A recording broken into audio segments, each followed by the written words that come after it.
Hello hi ମୋର ନାଁ mister Pintu. ମୁଁ ଯାଇକି ସିଟି କରୁଛି ଏବେ 2024 ବ୍ୟାଚ୍ରେ। ଏବେ ଆପଣଙ୍କର ସିଟି ଫର୍ମ ବାହାରିଛି, ଯାହାକି ଆପଣମାନେ ଚାହିଁଲେ ଆପ୍ଲାଏ କରିପାରିବେ।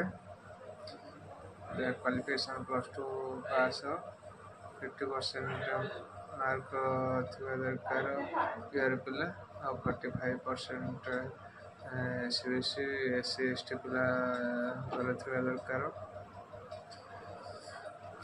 ମୁଁ କେମିତି ସିଟି ପାଇଲି, ଯଦି ଆପଣମାନେ ଜାଣିବାକୁ ଚାହୁଁଛନ୍ତି ତାହେଲେ ମୋତେ କମେଣ୍ଟ ବକ୍ସରେ କମେଣ୍ଟ କରନ୍ତୁ। ସିଟି ପାଇବା ବହୁତ ସହଜ। ଆପଣମାନେ ଯଦି ବେସିକ୍ କ୍ଲିୟର୍ ଥିବେ ନିହାତି ସିଟି ପାଇଯିବେ। ଆଉ ସିଟି ଆପ୍ଲାଏ ଚାଲିଛି, ଆପଣମାନେ ଆପ୍ଲାଏ କରନ୍ତୁ।